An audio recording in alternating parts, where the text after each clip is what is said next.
Daisy. And I'm Terry. And this is the Monday Mindset Podcast, where we share things of interest to us and hopefully to you.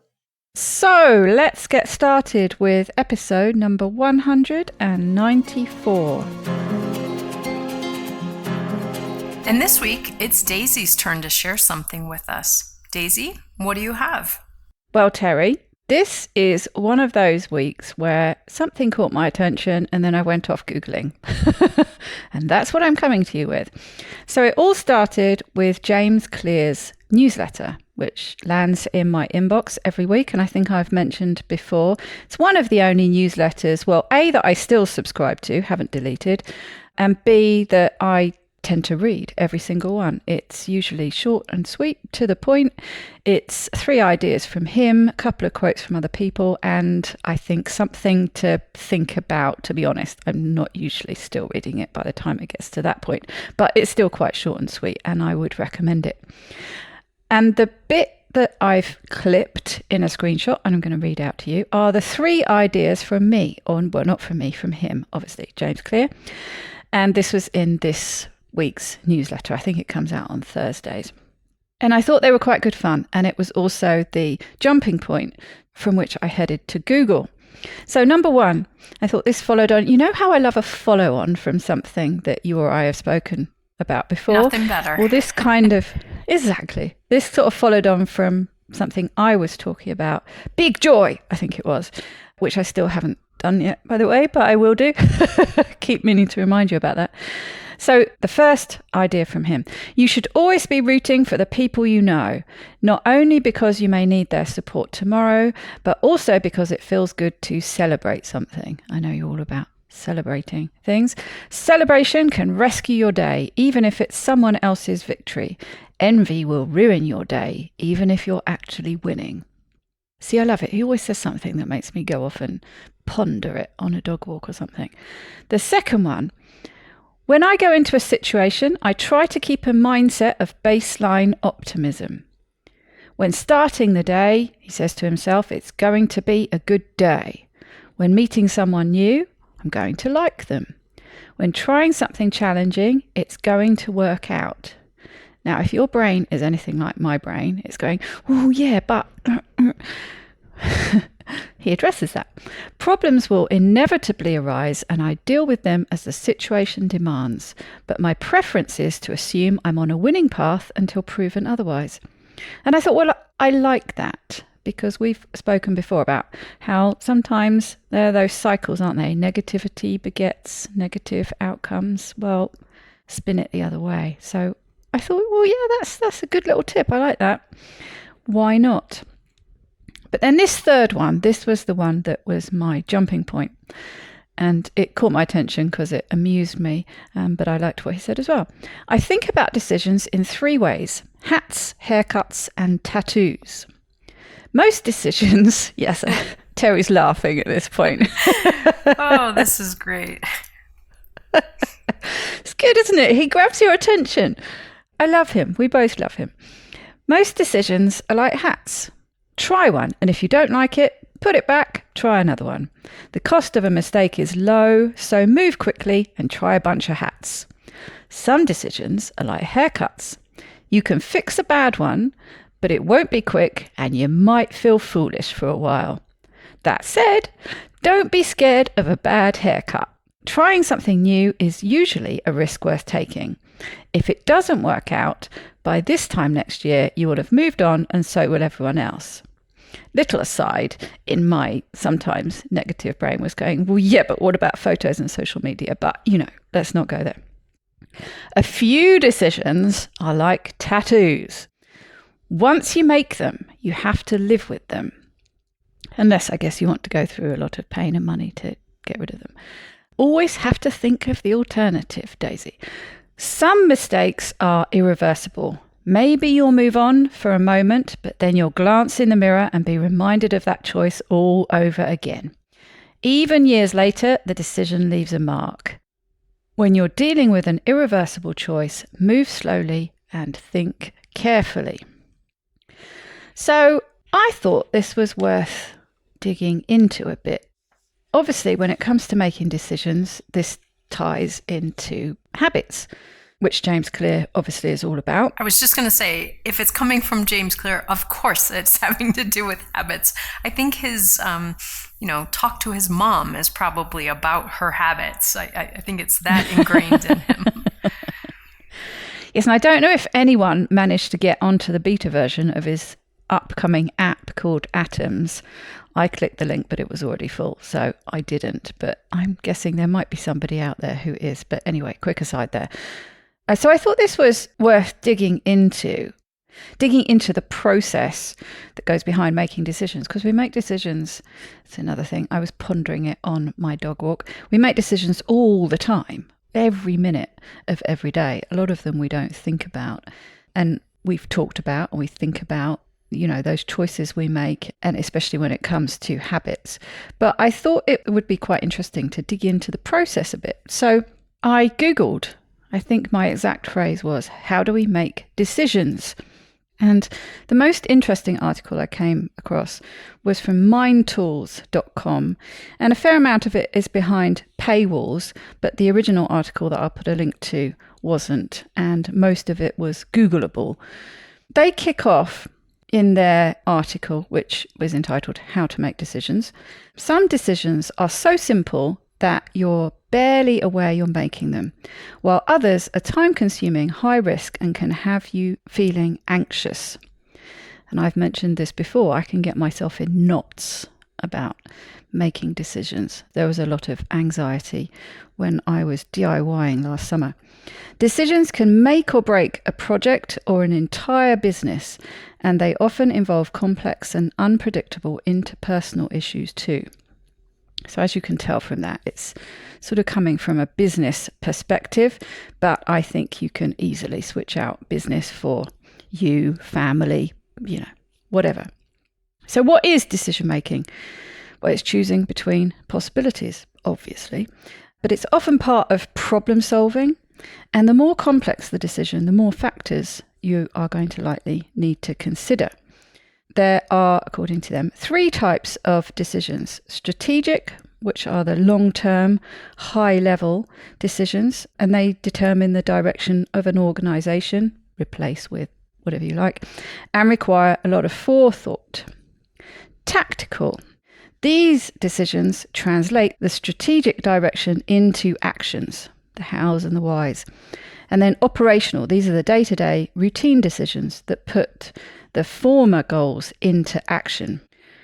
So what can prevent effective decision making? Lacking relevant information. If you don't fully understand a situation, it's hard to make a decision about it. This made me think of things like doctors advising you to take medications without telling you anything about it. My mother was recommended to take statins. Okay, where are the pills?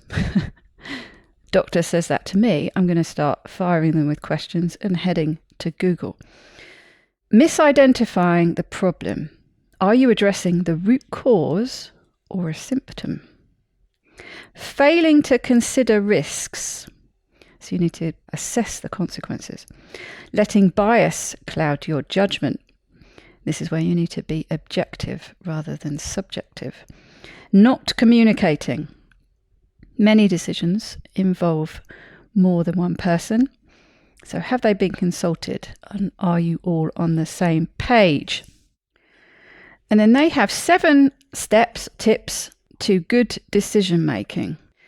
And I'm not going to go into them in great detail. They do have a lot of detail and they do have a lot of links. It's actually a really good article. I recommend it. So the first one is investigate the situation in detail. And I am going to be leaving a lot of the detail out. So I've just sort of picked out key words that I felt from each of their 7 tips. So context is important here. Are you looking at the cause or symptoms? And is it an isolated issue or could there be knock-on effects? And pretty well under each heading, they have a link to some different tools or strategies or tips. And there are a list of investigative tools I'm not going to list the ones from the others, but these ones I will tell you about briefly, because the first one reminded me of an episode you did a while ago. The 5 Whys. That's their first tool that they suggest. Root cause analysis, speaks for itself. Inductive reasoning, and this apparently is making useful generalizations about the environment as a whole based upon a necessarily limited number of observations. The CATWO checklist. Now, if you're anything like me, you're going to want to know what CATWO stands for. It's not actually as exciting as it sounds. Very business orientated. Customers, actors, transformational process, worldview, owner, and environmental constraints. So it's just a quick rundown. I haven't got any more information other than that.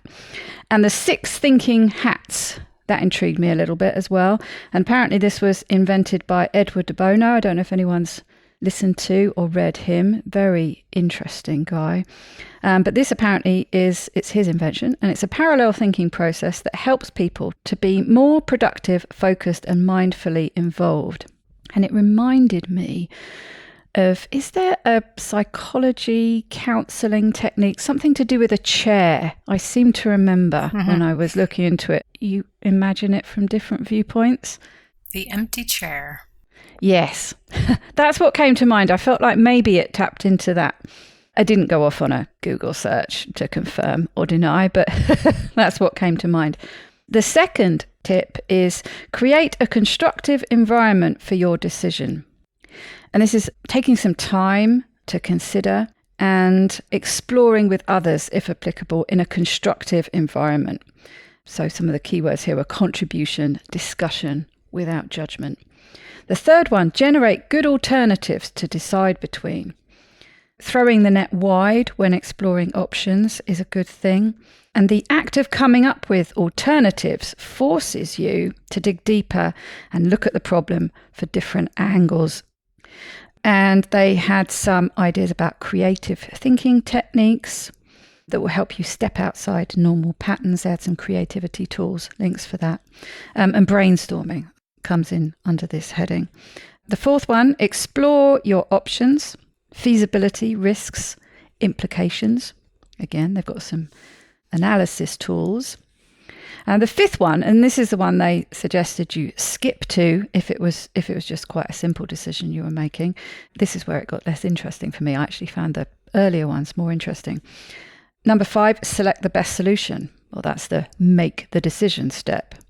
And yes, they have some decision-making tools, links, and that goes because it's business orientated. It goes on talking about things like group decision-making and ethical considerations, things like that. I suppose that still comes into more personal decisions.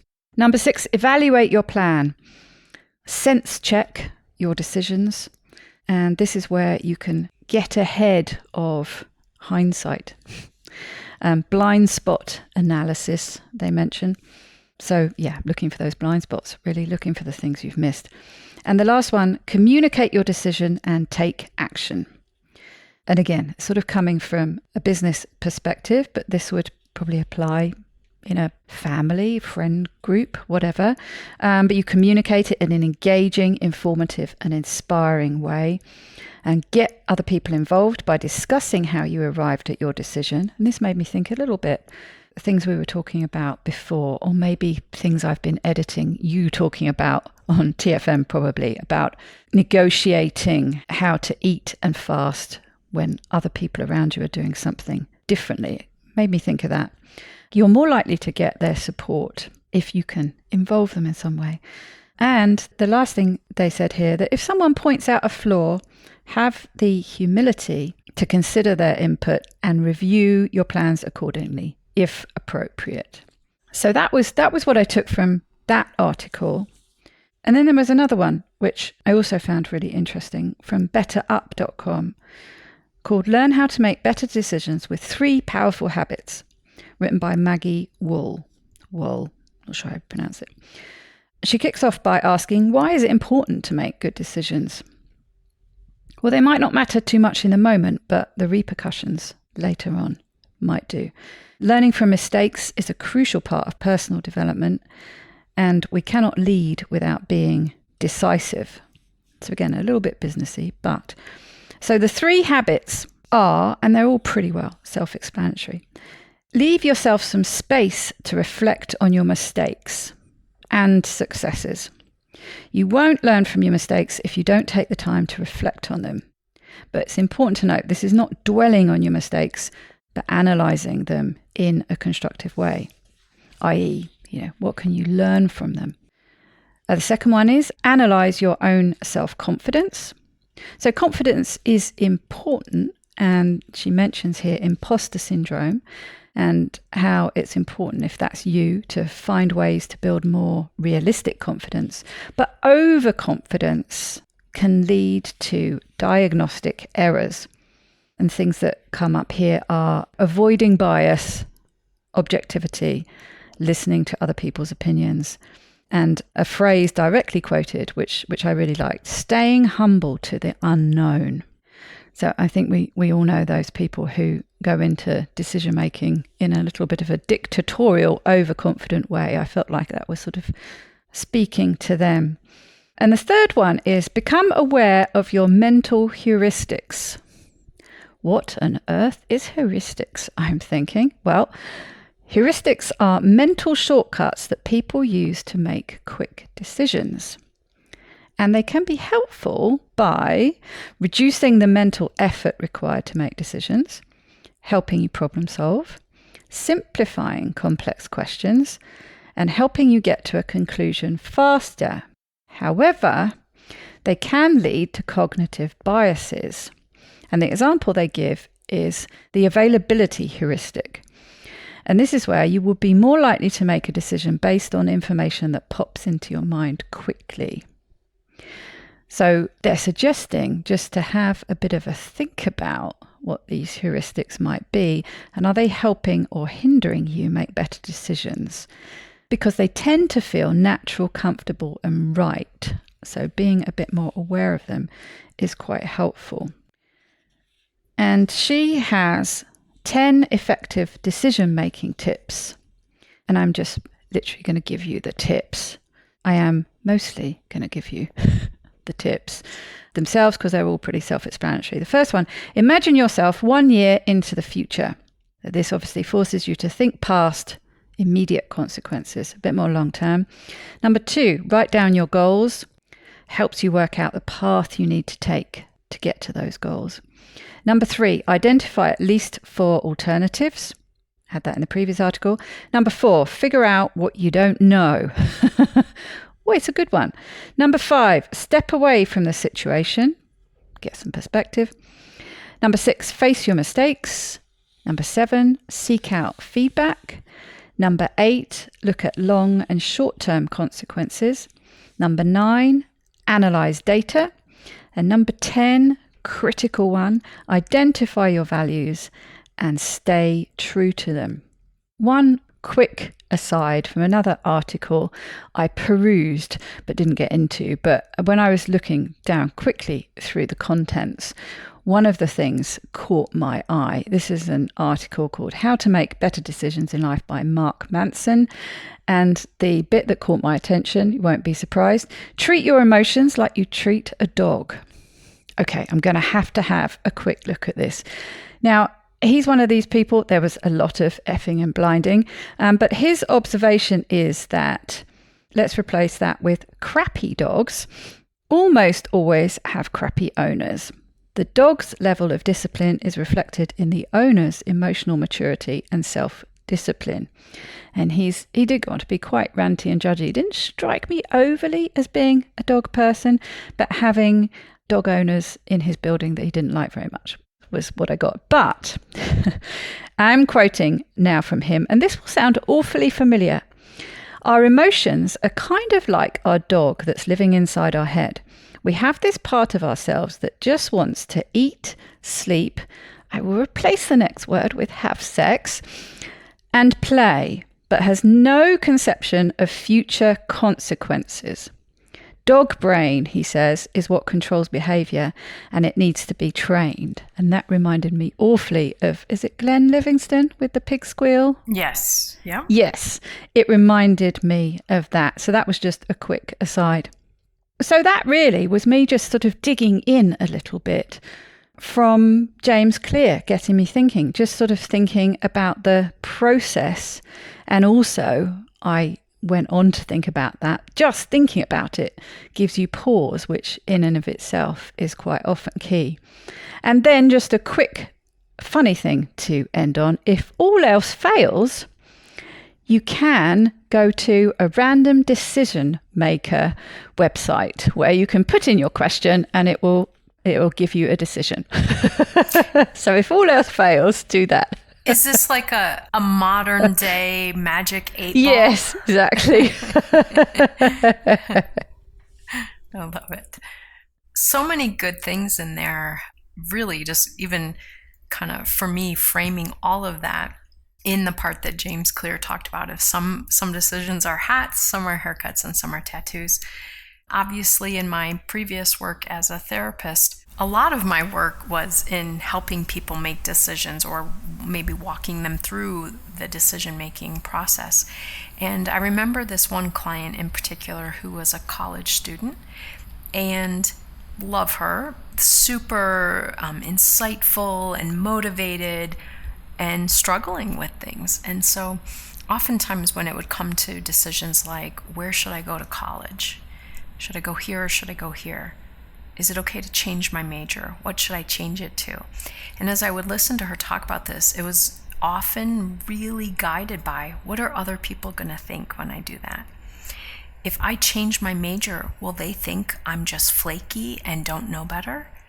If I choose this school and not this school and then decide to transfer, what will that look like? And what it reminds me of is, it made me think back to the thing from Marie Forleo about everything is figure-outable. Yeah. This idea that it's okay to make a decision in this moment based on the best information you have and where you are, knowing that that stuff is going to change. So let's really simplify this. I buy a red car. I love it. It's so cool. And 3 months later, I'm like, oh man, this red. The police are watching me all the time. I can't go 2 miles over the speed limit without being seen. Maybe I shouldn't have bought a red car. So I don't know, hat, haircut, or tattoo. It's not permanent. I can get a different car if I want. Yeah, I'm probably going to lose a little bit of money, but I can change that decision in a few months, in a year, in 2 years. So it's not permanent. It's probably not going to leave permanent scars on my life that I had a red car versus I maybe should have gotten the green one or whatever. But giving ourselves credit that if in the future this decision no longer fits, or I learn information from this decision that guides me in a different direction, always get to choose those next things. And I think that would help a lot of us to think more in the hat, haircut, tattoo kind of way of thinking about it, because the amount of pressure we put on decisions and sometimes the lack of focus we put on decisions. You know, some of the really lasting decisions we make pretty impulsively, and some of the minor decisions we perseverate on for days and weeks and just hold ourselves back. And so really putting it into perspective, I think, is important. And another thing you touched on from one of the articles is really continuing to explore, how does this decision align with my values? What's important to me? This past summer, my partner and I were going to buy a car, and we got to the point where we couldn't find what we wanted. We went to so many different places. We wanted a particular deal. We weren't willing to pay this much, blah, blah, blah. So we got to a place and they said, okay, we can get you this at this price, blah. And she's like, yep, let's do it. Let's go. But I knew that it really didn't line up with what we were really looking for, the things that we had said were most important to us. So it was a nice deal. It checked a number of the boxes, but not deep down the values we were really pursuing.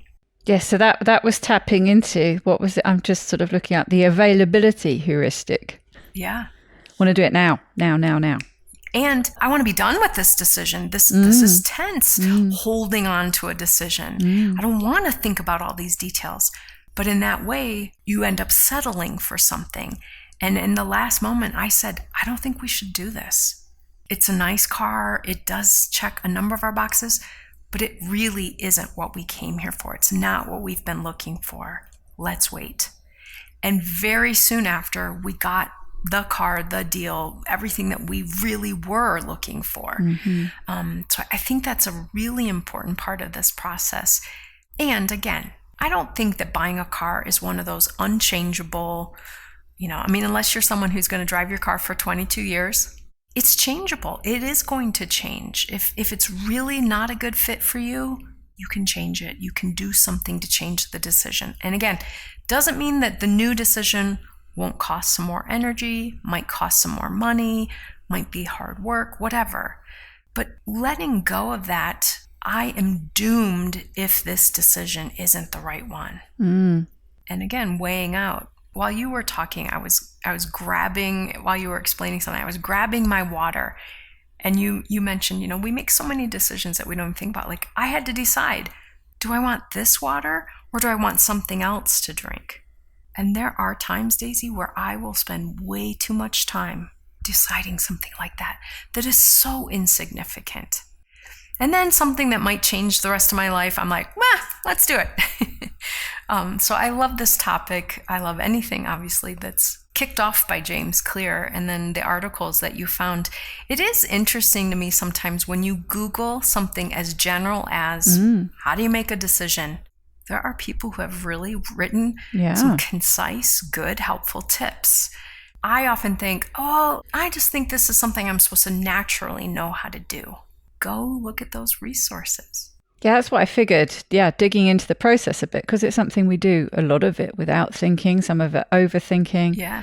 It's like, as you were talking really there about balancing the sort of heart and mind, isn't it? Balancing that decision you make with your heart, with your gut, more emotional, with the more reasoned, thinking it through, analytical. How many people buy a house in the first 30 seconds they see it?